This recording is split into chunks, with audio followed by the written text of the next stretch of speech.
This everyone conference else will to now mute. be recorded. Great. Again, we might ask everyone else to mute except Dave and Ed for now until question time. Okay. Deb, would you like to make some comments on the changes that have been made today for everybody? Unfortunately, I guess I will. We found out yesterday, Terry got the calls. We had 2 clients die of COVID in the last 2 days. Well, actually, I think they both died sometime Monday or early Tuesday.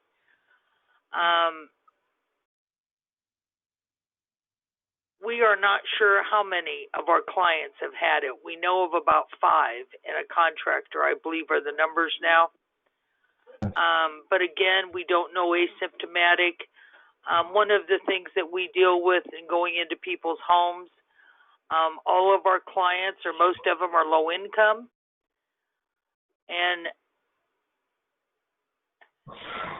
some of them aren't very good housekeepers. The staff's really nervous. They don't wear masks. We make them wear masks while we're there. They're very concerned. So, as I said to the board today, I'm very concerned about my staff's physical health, but this is getting tense enough with poor Terry had to take the calls yesterday, one from a father who lost his 39-year-old daughter Monday, who after her mother died 3 weeks ago of COVID. And then a call from a senior citizen who's been part of our senior citizen group for 9 years, whose husband died. And apparently out of concern for her financial situation, she asked Terry for a referral to some place that she could trust to sell his coin collection.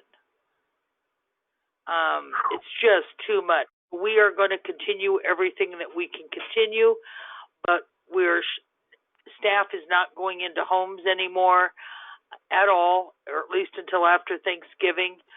We are limiting all person-to-person contact to the best of our ability. Everyone that can work from home is working from home.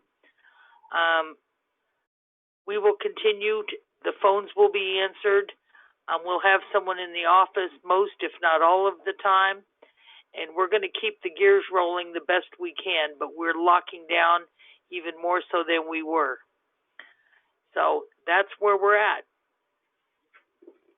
It's a crazy time, a stressful time for everybody. Thank you, Deb. I thought it would be important that all of the members who showed up for this meeting be aware of the situation, and please, everybody, exercise care and concern for yourself and for everybody that you associate with until we get through this thing. It's extremely important that we take our personal responsibility very, very seriously, and I know all of us do, but if we can spread the word to those who might not be on a non-combative basis, it's probably a good idea. So thank you. We'll begin the meeting. The first item on the agenda is the approval of the minutes from our October 14th meeting. Move to if approve. you've had a chance to take a look at them, I would entertain a motion for approval. So moved. Motion's been made to approve the minutes. Is there a second? Second. Is there any discussion? Hearing none, all those in favor either wave or say aye. Aye. Aye. Okay, minutes are approved. Officer Jones?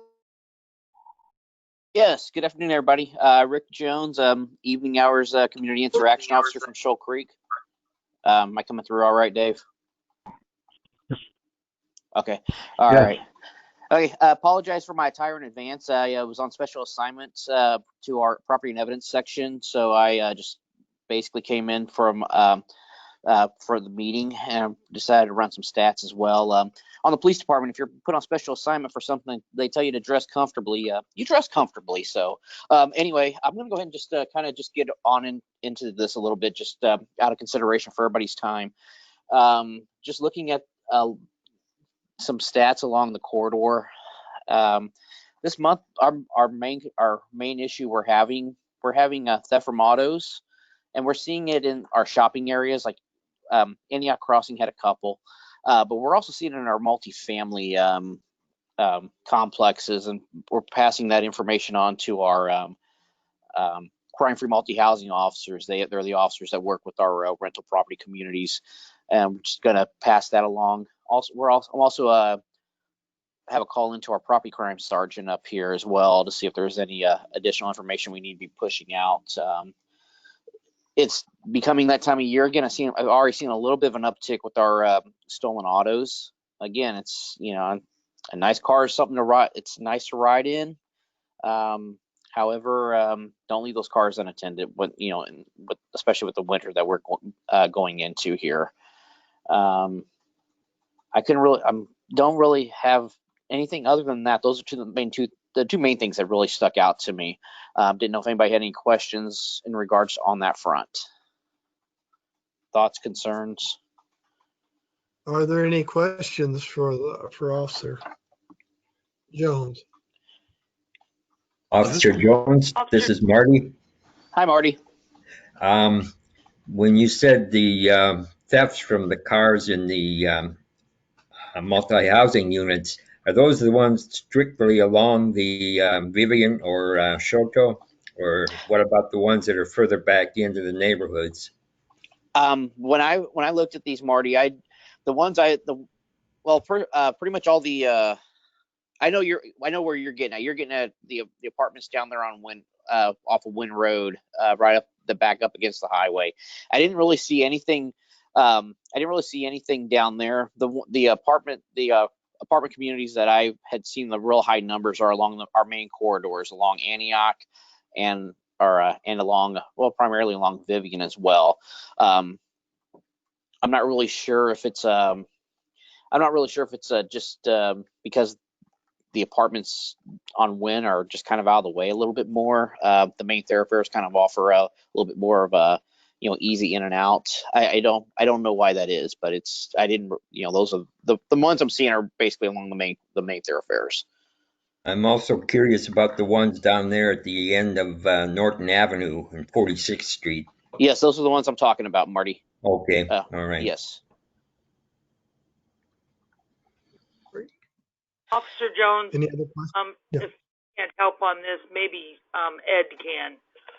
We had set up a date to do the Holiday Crime Watch presentation virtual. You might remind people of that. Can you remember the date? Deb, you like stealing my thunder, don't you? I got it. I was just getting ready to roll into that. Yes. Thank you, Deb. Thank you, Ed. November. I had to remember what month we were in first. November 19th. We're doing 6 o'clock. Is that right, Ed? Yes, that's right. We're doing it at 6 o'clock. It'll be a virtual meeting, and I'll be sending them this information out later this afternoon or first thing tomorrow morning. Okay, perfect. I just talked to Lance about that. Ed, by the way, I will be sitting in on the on North Patrol's NCAP meeting tomorrow for planning purposes for that. Okay, great. If you want to send me the invite, that way I have the meeting code, and then will do. So basically we're 2020. What can I say? I'll just leave it at that. 2020. But because of that, it's some of the holiday safety tips we're having to focus more on the online shopping and just the fact that people aren't going to be out in the out in the commercial doing as much retail this year. A lot of it's going to be, this is projected to be a record number year for online shopping. So we're obviously having to tweak our presentation and the information that we're putting out because of that. And so that's why we're gonna sit down hopefully tomorrow with Lance Lindsay, my counterpart over at North Patrol. We're just to kind of put some more ideas out there, put some more thought into this. But we're also going to be reaching out to our respective property crime sergeants as well, because a lot of times they start seeing some of these trends before we do. Where I'll review reports. I try to review them as, you know, at least once a day, the best I can. Where I'm, you know, like in my position, I'm reviewing the reports for every crime within the patrol division, where a property crime sergeant, they're just focused on property crimes a lot of times.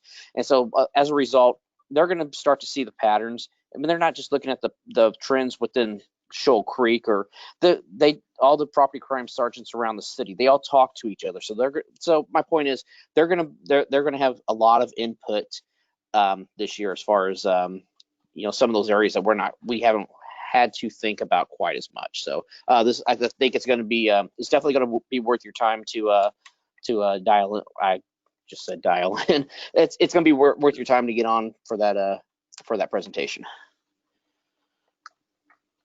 Great. Officer Paul Massow asked a question. Have we had reports of catalytic converter threat? What am I trying to say? Catalytic converter. There you go. They're staying about about the same that they were. We have a couple of it's a metropolitan-wide problem. I know the different agencies around in the Kansas City metropolitan area, they are coming together. They're looking at basically the same ring of people. In the meanwhile, yes, those numbers are about they're staying steady. That we're not really seeing a huge uptick, but they're not necessarily going down either. So, but it is something we are working on. Paul, by the way, I love the Joe Delaney jersey.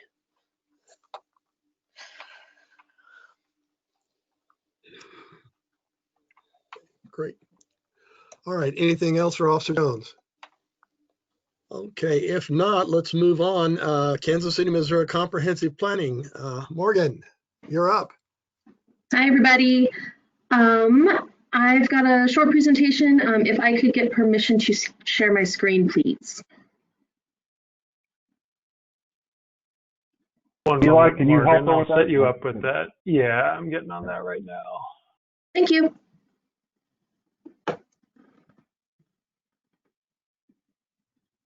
All right, Morgan, you should be good to go.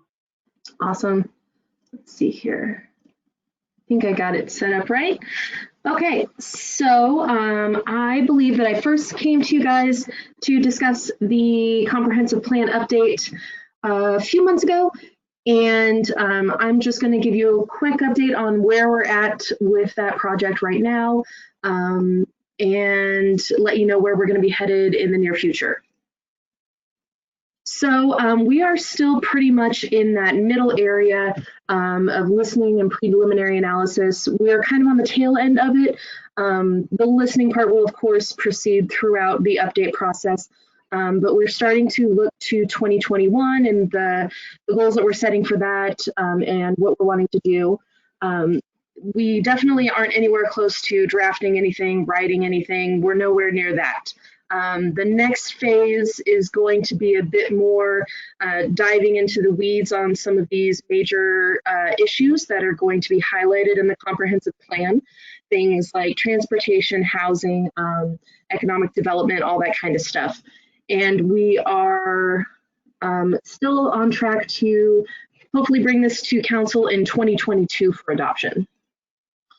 So one thing that we're doing, we have been working with all of the city departments, local agencies that work on these other plans that the city falls under.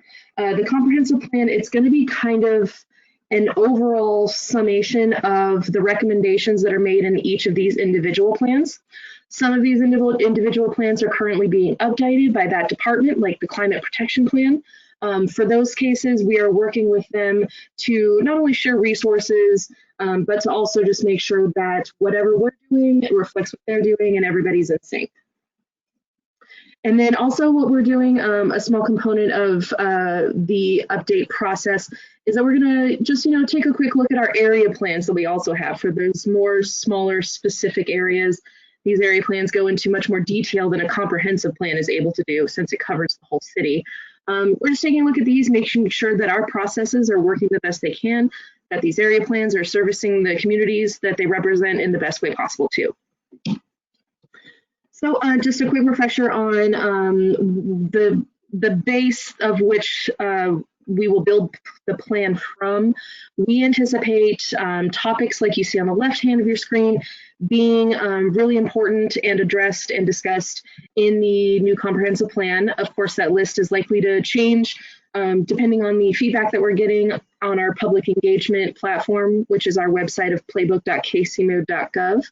So we'll see that list probably change depending on what Kansas City finds to be most important. And then the value systems, you can also think of them as lenses through which we want to view the rest of the issues that we want to discuss. So if we're talking about transportation, we want to make sure that we're viewing transportation in Kansas City through lenses of equity, of economic development, and making sure that whatever recommendations we make for transportation is also helping in those areas as well. And then just a reminder, this is what our website looks like. If you haven't had a chance to register and participate, I strongly recommend that you get in there.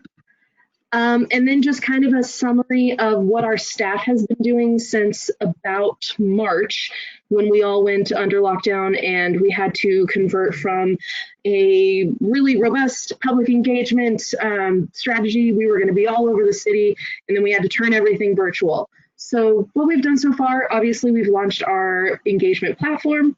That was back in May. We've got more than 1,000 people registered, and at least half of those people have been actively participating in polls and activities. And we've done about 26 weeks worth now of those polls and activities. They will remain open on the website throughout the duration of the process. So it doesn't really matter when anybody jumps in, they can always still have their voice heard. We have done a virtual town hall held on August 27th. We did have some problem with some Zoom bombers, which we learned from, and we're hoping that for our next town hall, we'll be able to avoid some of the issues that we had at our first one. But we did have about 60 to 70 people there. We also had an Ask a Planner hour on Twitter in August. That one, we didn't receive a ton of questions on Twitter, but with everything that's going on, it's kind of hard to get attention in the social media universe right now. But it's just something else that we're trying out as an avenue to reach out to people.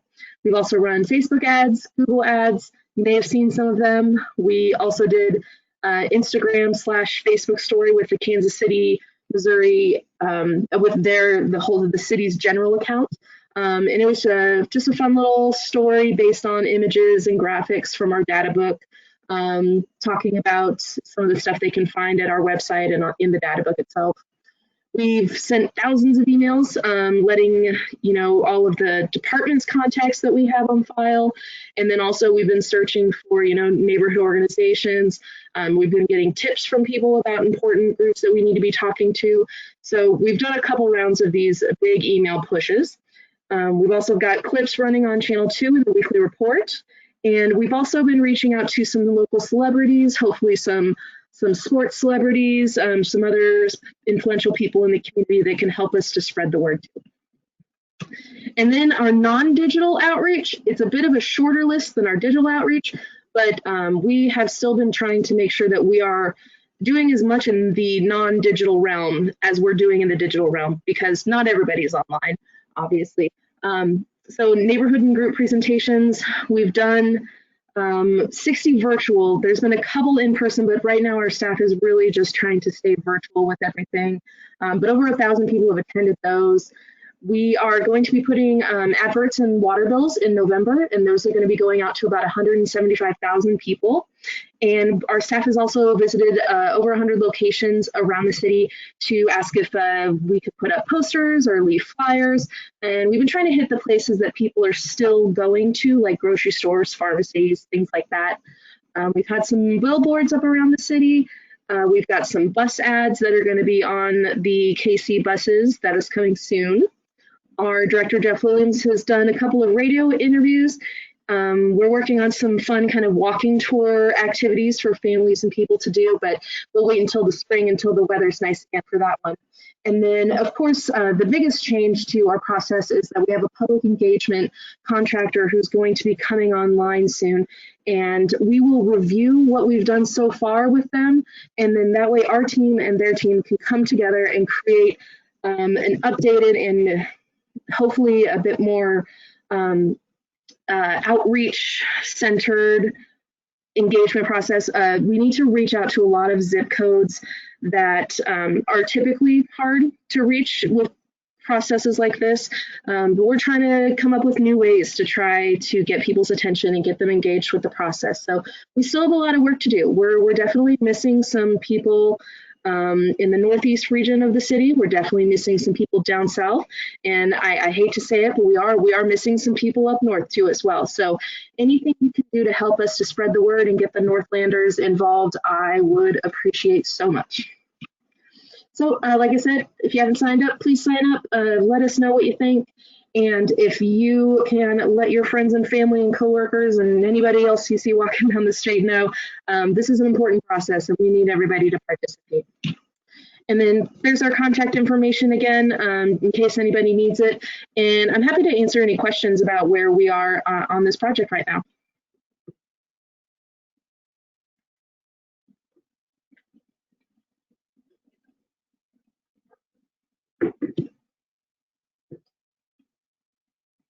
Ooh, I think you're muted.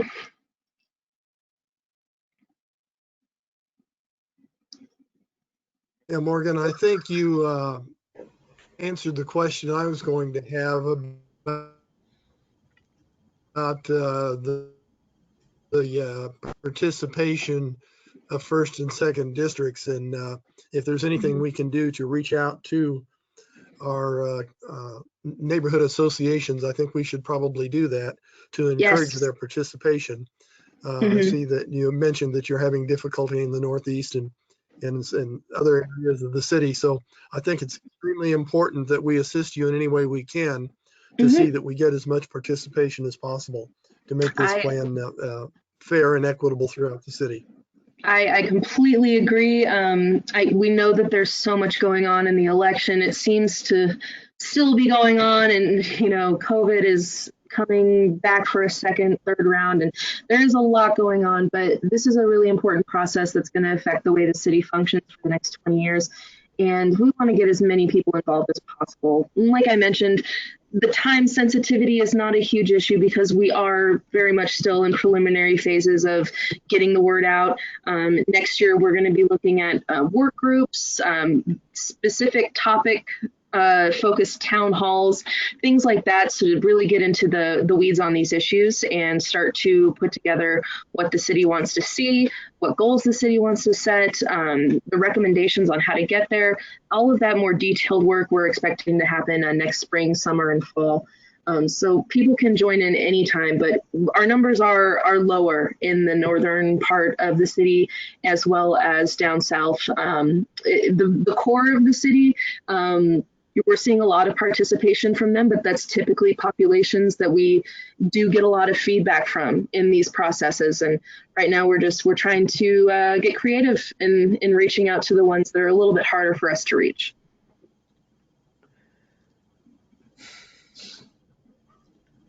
Any other questions or comments for Morgan? This is Marty. And our Homes Association does have a list of residents, and we send out announcements and things like that, general stuff occasionally, but we don't want to bury them with things. So I'm kind of curious, is there if we wanted to look at something for some general or just a few sheets to send out to everyone, should we go, or should I go? That's probably what it's going to end up being. Should I go to your site? Yeah, there is actually, I believe it's available on the website to download. I can double check that, but I'm 98% sure that we've got it up there. There is a Kansas City Spirit Playbook poster. That's, it's big and it's got a bunch of colors and graphics, but it's got the basic important information of our website. It's very similar looking to what you'll see in your water bills this month. But that poster itself, it's just a PDF, and if you wanted to download it and email it out with your contact list, that would be wonderful, and we'd really appreciate that. Yeah, because Go I ahead. know that water bill thing is going to get some attention, but if we had something that we could send out electronically, that would help. Yes, 100%. We would really appreciate that. And if you have any trouble finding that poster, or if you'd just like me to send it to you directly, you can always shoot me an email, and I'd be happy to get that to you. Thanks, I will. Thanks.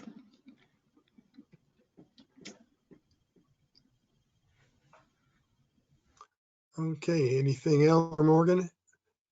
Morgan, thank you very much for the update, and we'll do what we can to help you get input from most areas of the city, particularly the Northland. And like I say, we look forward to some of the suggestions that are going to be forthcoming. Awesome. Thank you so much for having me. No, thank you, Morgan.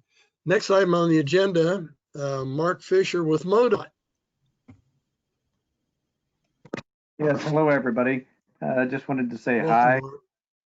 Wanted to say that we're looking forward to the project that the city is leading. Mario is leading with the city for Vivion Road. And it's also a reminder that I'm replaced Shelley Daniels.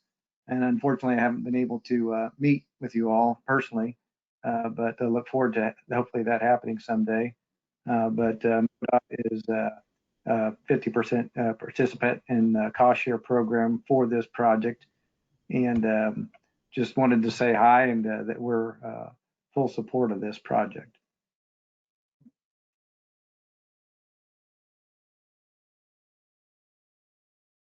Does anybody have any questions? Ed, do you have any questions?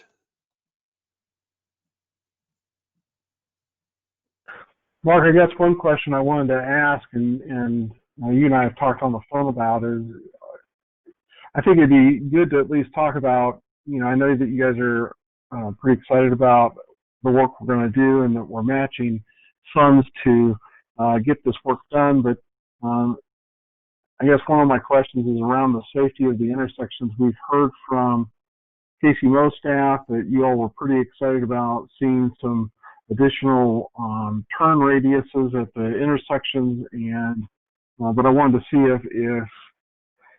if indeed that is something you're interested in seeing happen, and or anything else that we should be aware of as this project moves forward.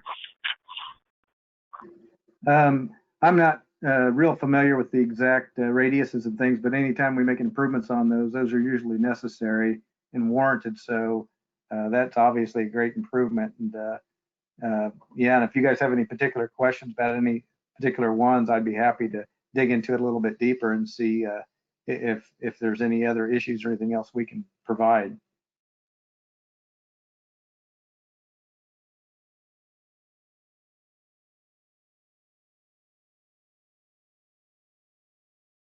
Okay, thank you very much, Mark. And we'll be looking forward to working with you more frequently as you get your feet on the ground and get able to get out and meet with people. I know since you've taken over everything, you've been confined just like we all have been, and we are looking forward to a closer association with projects in the Northland, and particularly on Vivion Road. So thank you very much for attending with us today, and we really appreciate the input and the open line of communication.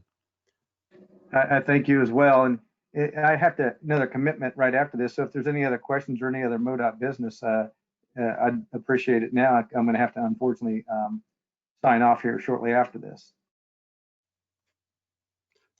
No, I think we're good, Mark. Thank you very much. Thank you all. Okay. Ed, it looks like you're up with the update on the gap in funding. Yep. I wanted to give you all an update. Richard Sales, myself, and Mario met with both City Councilperson Hall and City Councilman O'Neill and the council staff to talk about the gap we had.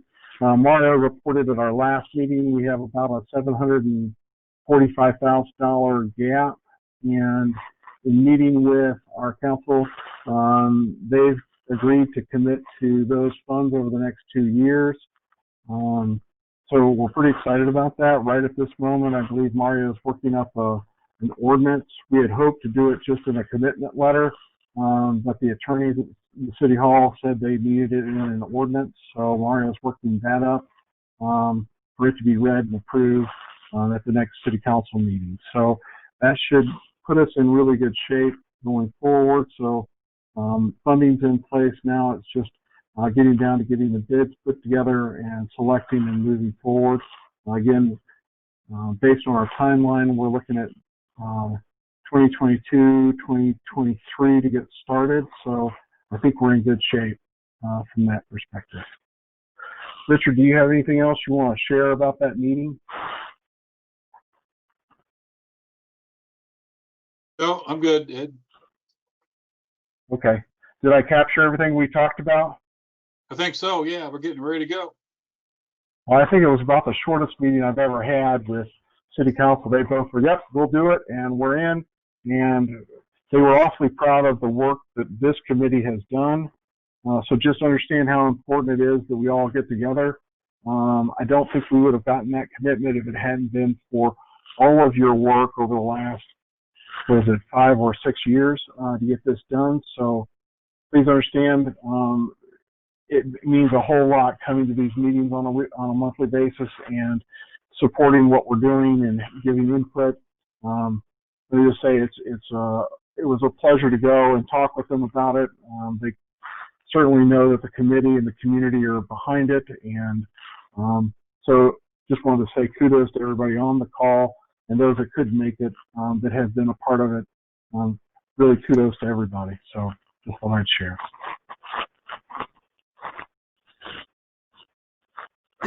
This is Marty.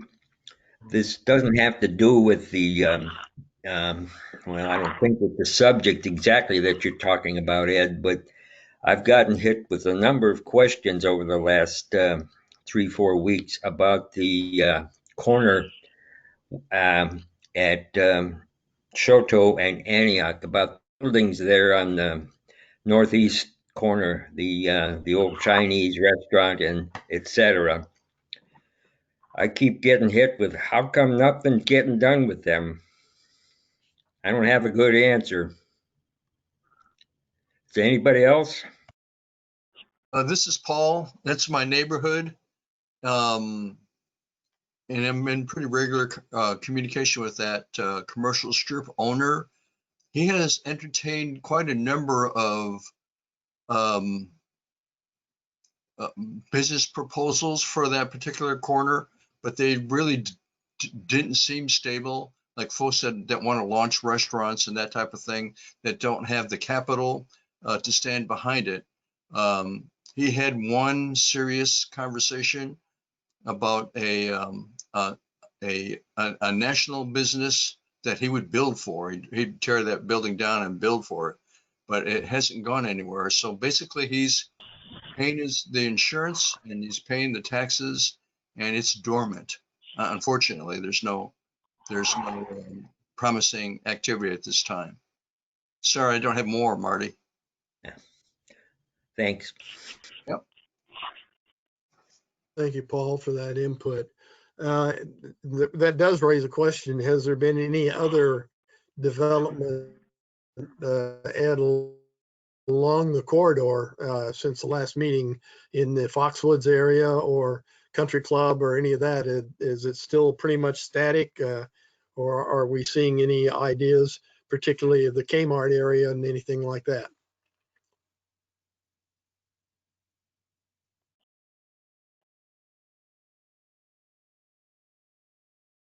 On occasion, I imagine every 3 months, I hear from someone interested in the Kmart building, but it seems like I hear once or twice, I don't hear again.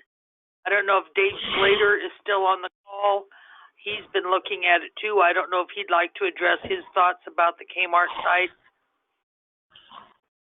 Dave Slater? We talked to a company down in Northtown that does virtual reality. And the problem is, I don't know if we can get funding, but if anybody be interested in taking an hour tour and possibly investing in this, the thought came to mind when Governor Parson has a DED guy come up and visit me at Clay County EDC, and he's going to take the Blue Springs job, and he was talking about doing that out there in a store that's similar to Kmart, and I thought, why not jump on it? And so I went down, saw it, I was impressed, but we're not to the point where we can finance anybody yet. So I don't know what we could do, but it'd be a fun place to be, a destination spot for the whole metro. And Deb and I talked, we'd have certain rules that you'd have to go by, where it can be a drinking establishment and you'd have to keep an eye on it, obviously, but these mostly be just younger people from across the metro. It's no longer just teens. There's quite a few people who are gamers, and this would be not just sitting down playing video games, but apparently it's a video simulation of paintball, which would probably hurt a lot less if you'd ever been hit by paintball, which I've not. Sure doesn't feel good. Yeah.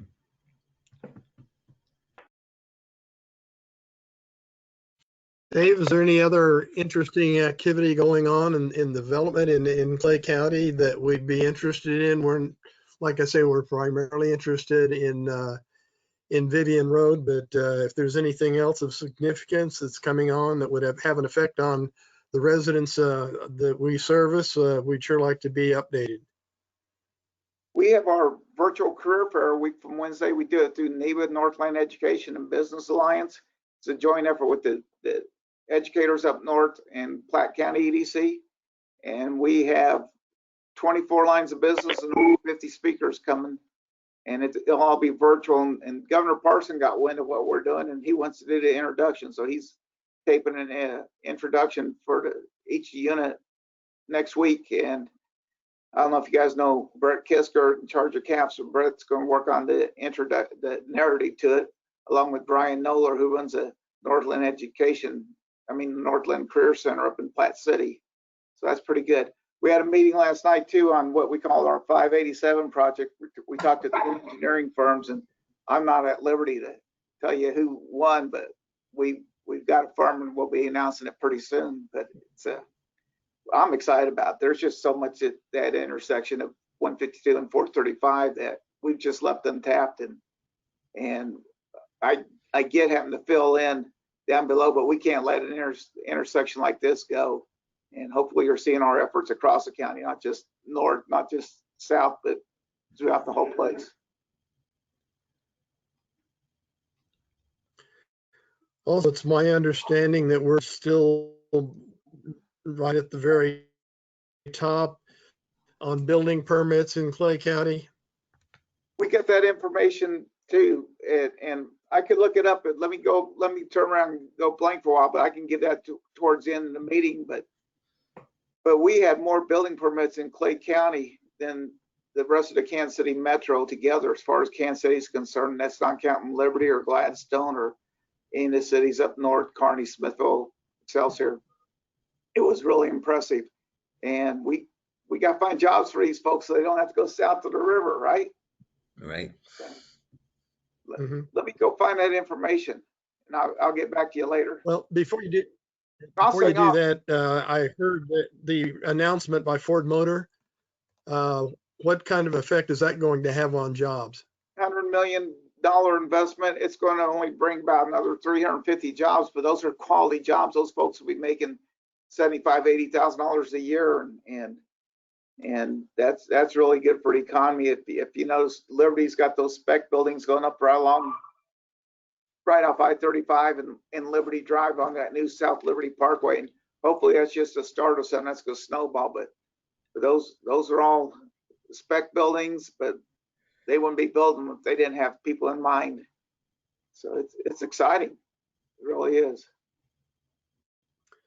You got to remember, that's all if you extend Vivion Road out all the way out of Kansas City, that's just another end of it to build back toward where we're working right now. So like I say, the Vivion Road being the only really continuous corridor in Kansas City, Missouri, from east to west, the potential there is magnificent, and I think we're doing this development at exactly the right time, with everything happening both east and west ends of it. Like I say, we're striking while the iron is hot, and we need to continue this project because it becomes even more and more important. And I would like to see a report from ATA again on if we have any thoughts about additional public transport in this corridor too, as these developments begin to expand. Dave, I see Marge is David, on there. if you We do just found get- a new business in Clay Como right along what's called 69 Highway. Obviously, it's still Vivion Road. So we just need to keep the ball rolling and get something. Right. It's like you say, it is the east-west corridor of Clay County and Platte. Okay. All right. We'll Okay. look something up. David, I Get think back to you've covered, yeah, get those building numbers if you've got them. Okay, anything else that needs to come before the meeting when we're waiting for Dave to get us some information? Just a piece of information from me with regards to that tidal wave car wash there at Antioch and Vivion. It's been busy when I've been through there, whichever, as many times as that is, but it's been busy. Good. Has anybody had any input from Dave Horn on what's happening with Antioch Crossing? It looks like there's a lot of activity there most of the time. Well, he did mention that he has a high quality non-for-profit leasing a large city starting the 1st of January. That was my next question. Way to go, Deb. That's awesome. Is everything on schedule and up to date as far as finished work and occupancy and I know we probably won't be able to open. Construction is supposed to be complete by Thanksgiving. I imagine those that live around there or travel by there have noticed a lot of activity. It's going to be really, really nice. NNI is going to spend the month of December moving. That doesn't mean we're not going to be in business, but we're going to spend that month moving our stuff over and getting set up, and we'll open our full time the first business day of the new year, which is January 4th. Deb, this is Ellen here. It's looking really good. And please let us know if there's anything we can do to help with the move. We're going to have a great announcement too about our boardroom. I won't talk about it now, but that will be coming later.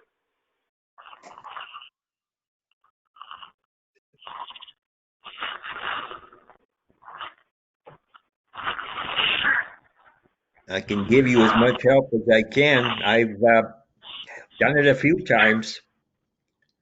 Matter of fact, I started there at Antioch when I first moved you. That was a while ago.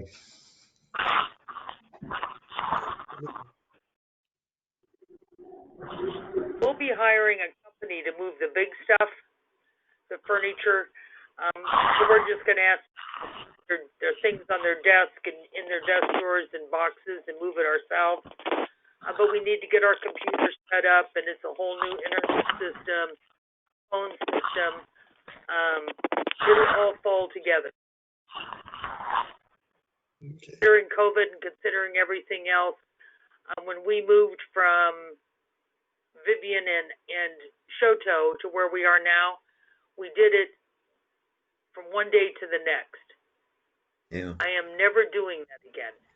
And if I ask Terry to do that again, my kneecaps may not make it through it. So we'll never shut down, but we're just going to take our time, get everything set up. We ended up, when we moved to where we are now, for months we just had a pile of junk in one of the rooms. That we're not going to do it that way again.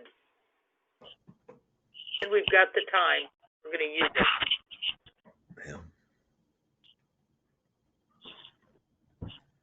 Sounds like lessons learned. Okay.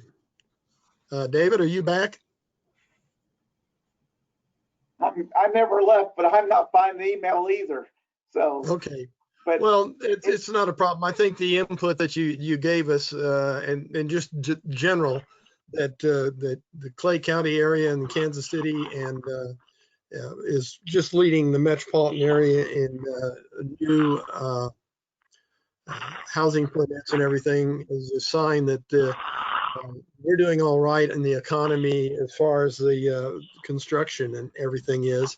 And again, this means additional traffic. So this gives them a little more impetus and a little more importance of our project along Vivion Road. So I think this is all very important. I think those are the things we had on our agenda. Does anybody else have anything to offer for the good of the program?